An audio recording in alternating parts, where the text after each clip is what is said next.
Best thing about the sport? For me, it's been the horses, but that's been a journey to come to, in a way.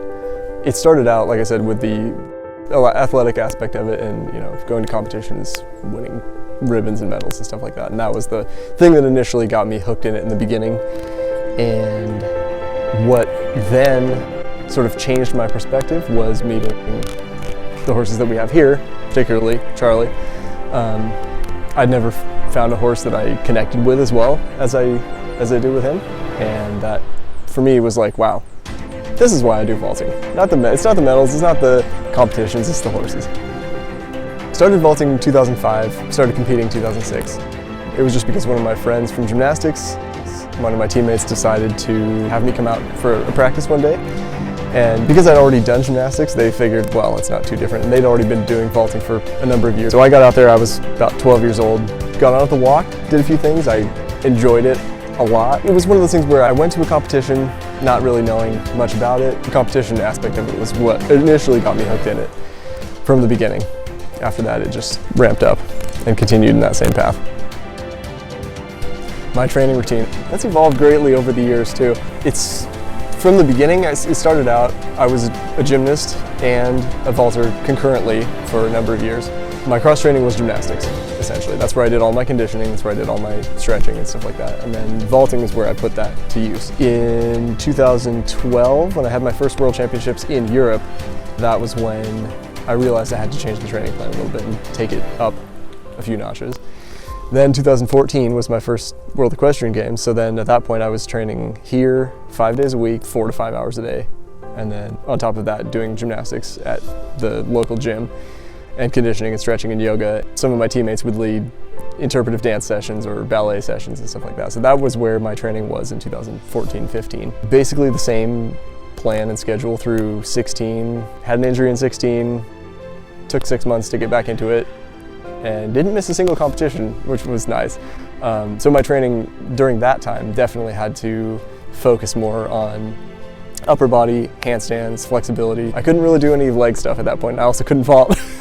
After 2017, I sort of reevaluated what I needed to do going to 2018, which was the final World Equestrian Games, as it turned out. And that turned into more of weightlifting, because I was doing team for the first time at a World Championships since 2016. Do a lot more weightlifting, a lot more upper body strength to prepare for that. Someone starting out vaulting. For someone who's starting out in the sport and wants to vault recreationally, then it's still a good idea to also include some extracurricular stretching. Try to get in 1 or 2 good workouts a week, in addition to your vaulting practice, which is probably 1 or 2 days a week. So just stay in shape and stay flexible enough to not have an injury while you're doing all kinds of flexible moves that you're doing on the horse. I would classify vaulting as you take horsemanship, the talent and skill it takes to be an equestrian, combine it with the performance and artistic aspect of gymnastics, and the skill, balance, strength, and coordination of a gymnast as well. Put that on the horse and you have vaulting. The best memory of training probably has to be Southern Germany before the championship in 2014 was really, really fun.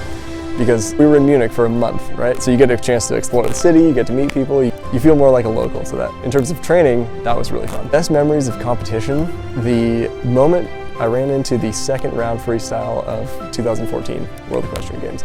There is nothing that can compare to that in terms of just the noise and the atmosphere. And for me, I love that. I love the hype of the crowd and the adrenaline that you get from it. It just puts it on another level. That's gonna be my absolute best memory. It's honestly a toss-up between Charlie and Diva because, well, I met Charlie here, obviously, in 2013 because we imported him, and about a year and a half in, he became my primary competition horse. And then we were able to sort of grow as athletes together on that path, and then which culminated, I feel, in actually being able to compete with him in the 2018 World Equestrian Games. That was incredible. And just learning to have the trust that you get from that length of journey is incredible. My other favorite horse is definitely Diva, having met her in Germany in 2014 before Aachen and Weg. We tried a bunch of other horses around there as a possibility for individuals and pairs. She was the last one we went on, and we were like, well, yeah, this is the one. She was just behaved herself perfectly, had a beautiful canter, and then in 2017 we actually brought her here to the States to use as our team horse in 2018. The biggest challenge and also the biggest motivator was the injury in 2016, where I snapped my right leg in half, and in Germany, 2 weeks before World Championships, and then I had to go spend 10 days in a hospital south of Munich, get a intramedullary nail in my leg and plate and like 11 screws and stuff. So it was tough that first month of just not being able to go to the barn at all, or basically go outside because they were worried about infection. But then once I was past that, I was able to get around on crutches. That means I could come to the barn, keeping it covered up. I could coach, and I could just be back in my environment again, which was better, but I still couldn't walk. But knowing how close I got to the World Championships in 16 and missed out on that, and also like 2 years worth of training was just not gone, but just at that point irrelevant, was really tough to get through at first. Coming back, I knew that I had to come back the next year because I wasn't going to miss a competition. So that was a huge motivator for me to stay in shape and stay conditioning. January I got back on my first horse again, and that's 5 months after the injury.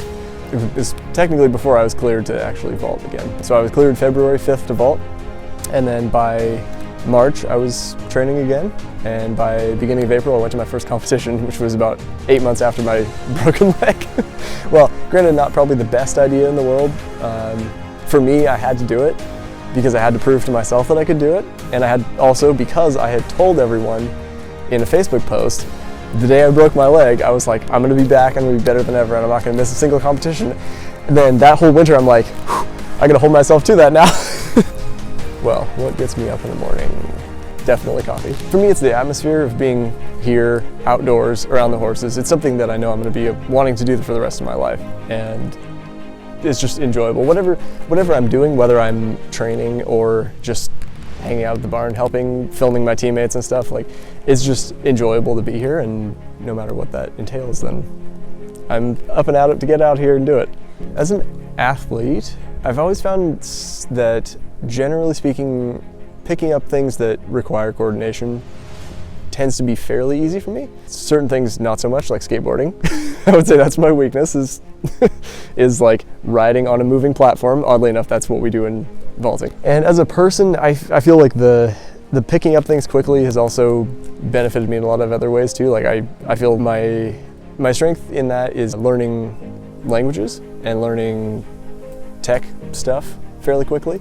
So as my role in the American Vaulting Association, being director of IT, that's kind of an important thing, is that I have to, be able to present new ideas to the board and help the organization grow technologically, and being able to pick stuff up like that and understand it quickly and help other people understand it by teaching people has to be your strength in that regard if you are in that position.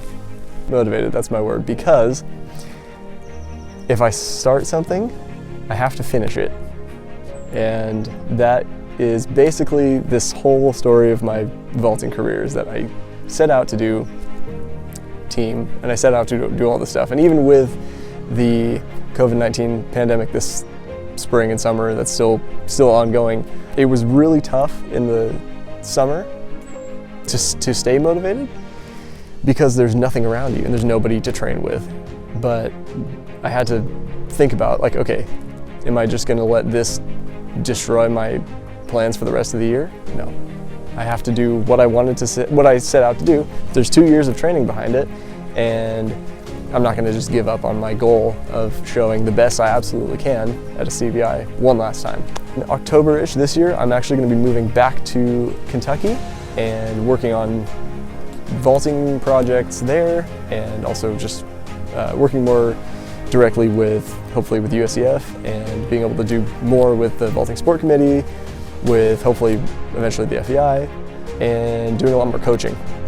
So won't be competing internationally after this, but the thing that I'm most excited about is helping other people, and especially the next generation of the juniors, get them on the path to World Championships, get them to Aachen, get them to CVIs over there, and that's in Europe, and that's what I'm really, really passionate about doing in this next phase.